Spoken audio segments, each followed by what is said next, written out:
Hello guys, வணக்கம். So இன்னைக்கு ஹேமா பாபு கிச்சனில் ஒரு அருமையான பாரம்பரிய சமையல் தாங்க செஞ்சு காட்ட போகிறோம். ஸோ இது பார்த்தீங்கன்னா நாகர்கோயில் ஸ்பெஷல் தான். இது நாகர்கோயிலில் பார்த்தீங்கன்னா கல்யாண வீடுகள்லையும் சரி, மாப்பிள்ளை விருந்தில் ரொம்ப பிரதானமான ஒரு சாப்பாடு இது. அது என்னன்னு சொல்லி பார்த்தீங்கன்னா சொதி.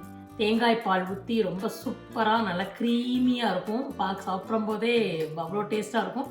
ஸோ அந்த சொதி தான் இன்றைக்கி செஞ்சு காட்ட போகிறோம். ஸோ இப்போ இதில் பார்த்தீங்கன்னா ஃபுல்லாக மசாலா எதுவுமே கிடையாது. இதில் பார்த்தீங்கன்னா ஃபுல் அண்ட் ஃபுல் பார்த்தீங்கன்னா மிக்ஸ்டு வெஜிடபிள் நான் பல காய் போட்டு செய்கிறோம்.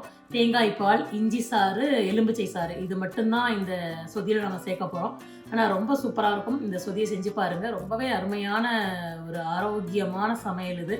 ஸோ இந்த சொதியை ஆரோக்கியமான முறையில் பாரம்பரிய முறையில் எப்படி செய்யணும் அப்படிங்கிறத இன்றைக்கி ஒன் பை ஒன்னாக அவங்களை செஞ்சு காட்டுறோம்.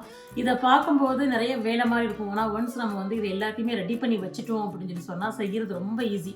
இப்படின்றப்பலே நம்ம சொதியை ரெடி பண்ணிடலாம். ஸோ வாங்க அந்த சொதியை எப்படி செய்யலாங்கிறத உங்களுக்கு ஒன் பை ஒன்னாக நாங்கள் செஞ்சு காட்டுறோம். எல்லோரும் வீடியோக்குள்ளே போகலாம்.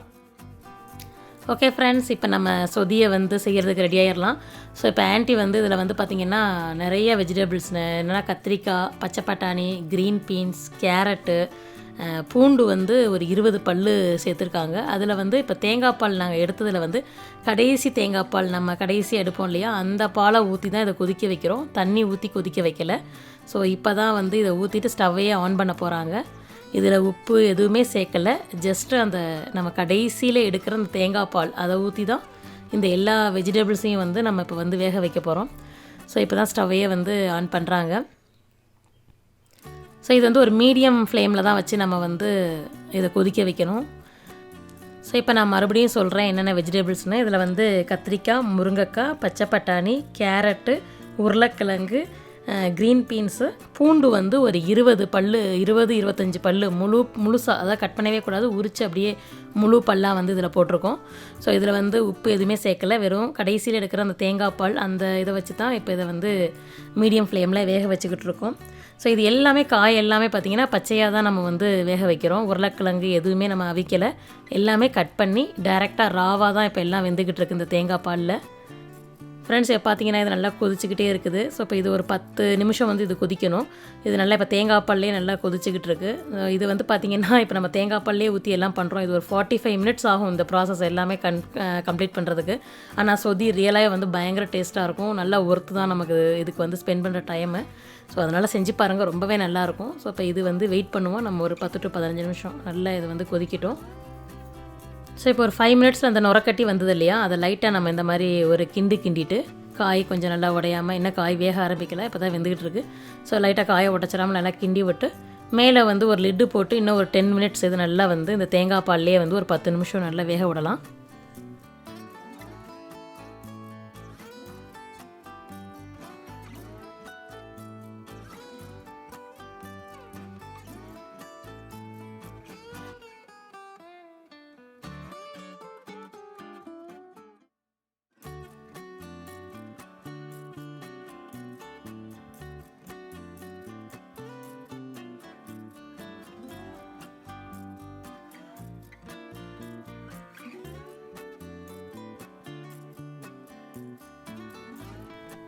ஓகே ஃப்ரெண்ட்ஸ், இப்போ பார்த்தீங்கன்னா அது நல்லா 15 நிமிஷம் நல்லா தேங்காய் பால்லே அந்த காய் நல்லா வெந்துருச்சு.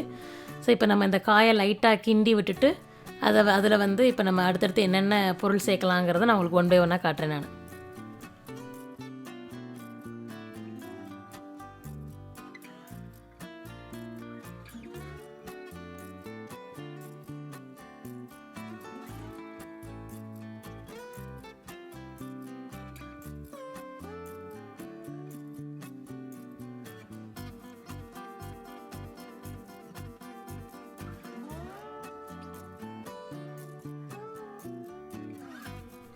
ஓகே ஃப்ரெண்ட்ஸ், இப்போ காய் நல்லா ஒரு 15 நிமிஷம் வெந்துருச்சு.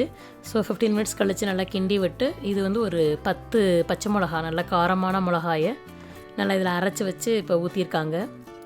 அது கூடயே 1/2 கப்பு பாசிப்பருப்பு, அதையும் நல்லா வேக வச்சுருக்காங்க. இதில் மஞ்சள் பொடி எதுவும் சேர்க்கலை, ப்ளைனாக தான் வேக வச்சுருக்காங்க. ஸோ 1/2 கப்பு பாசிப்பருப்பையும் நல்லா வேக வச்சு இதில் ஊற்றிக்கலாம். ஸோ அதை நல்லா இப்போ மிக்ஸ் பண்ணிக்கோங்க. அந்த பச்சை மிளகா, அந்த பாசிப்பருப்பு, காய்கறி எல்லாத்தையும் நல்லா ஒரு கிண்டி விட்டுக்கலாம். ஸோ இது கூட இஞ்சி சாறு, இஞ்சி வந்து பார்த்திங்கன்னா நல்ல ஒரு பெரிய ஆள்காட்டி விரல் சைஸுக்கு நல்ல ஒரு இஞ்சி சாறு, அதை வந்து நல்லா அரைச்சி தொலி எடுத்து அதை நல்லா அரைச்சி அந்த சாறு எடுத்து வச்சுருக்காங்க, அதையும் இதில் ஊற்றிக்கிறாங்க.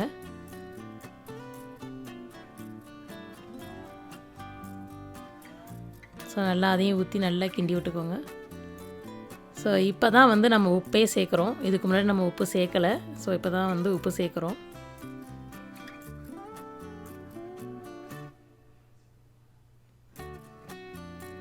ஸோ நல்லா உப்பு சேர்த்து நல்லா கிண்டிக்கோங்க. ஸோ இந்த டயத்தில் நீங்கள் வந்து டேஸ்ட் பண்ணிக்கோங்க, டேஸ்ட் பண்ணிவிட்டு இது பண்ணிக்கலாம். எவ்வளோ உப்பு வேணுமோ அதையும் நீங்கள் போட்டுக்கலாம் உங்களுக்கு.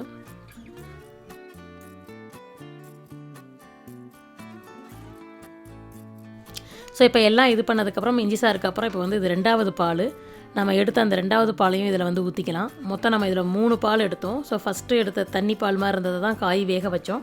இப்போ இது 2வது பால் ஊற்றிருக்கோம். இது வந்து ஒரு 5 நிமிஷம் தான், 5 நிமிஷம் நீங்கள் வேக வச்சு அடுத்தது நம்ம கடைசி அந்த திக்கான பாலை நம்ம வந்து இதில் மிக்ஸ் பண்ணிக்கலாம்.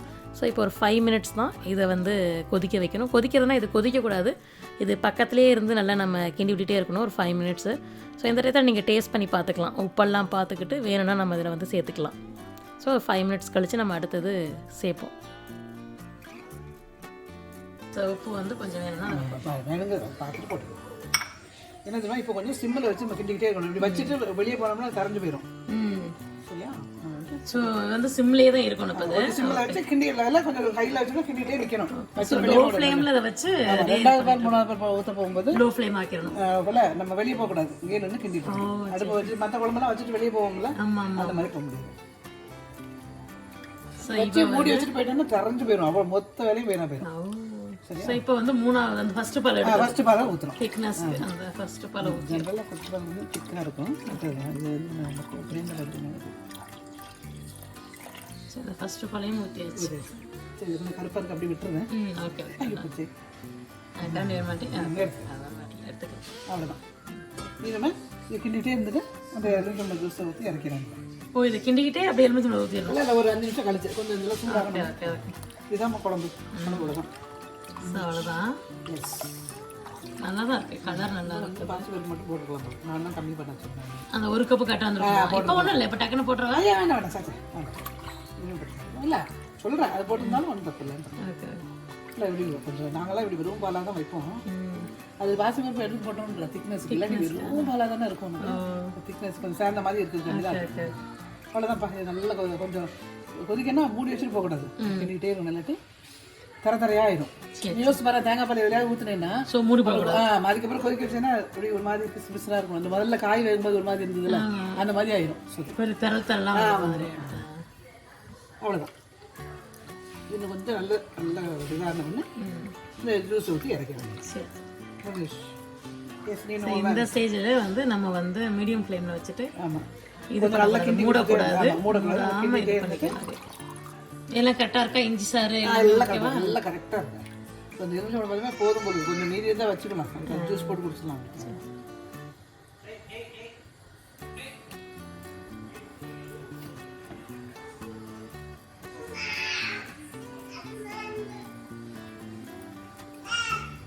அந்த ஓகே ஃப்ளேம் ஆஃப் பண்ணிவிட்டு இப்போ வந்து நம்ம லெமன் ஜூஸை வந்து அப்படியே ஊற்றிடலாம். எலுமிச்சம்பழம் சாறு, எலுமிச்சம்பழம் இது வந்து ஒரு 3 லெமனு. கொஞ்சம் கொஞ்சமாக பார்த்துக்கலாம். ஸோ அடுப்பை ஆஃப் பண்ணிவிட்டு கொஞ்சம் கொஞ்சமாக அப்படியே மிக்ஸ் பண்ணிக்கணும், தெரிஞ்சிடாம பால். விட்டு கூட ஊற்றுவாங்க.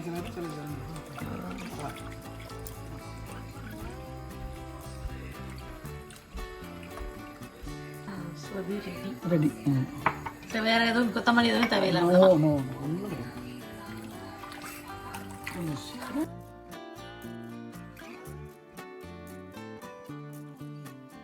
ஓகே ஃப்ரெண்ட்ஸ், சொதி பார்த்தீங்கன்னா ரொம்ப சூப்பராக வந்து ரெடி ஆயிடுச்சு. ஸோ நம்ம அடுப்பை ஆஃப் பண்ணிவிட்டு எலுமிச்சை சாறு ஊற்றி நல்லா கிண்டிட்டோம், நல்லா பக்காவாக ரெடி ஆயிடுச்சு. இப்போ இந்த சொதிக்கு ஒரு காம்பினேஷன் பார்த்தீங்கன்னா இஞ்சி துவையல், அது அடுத்த வீடியோவில் உங்களுக்கு வந்துக்கிட்டு இருக்கு.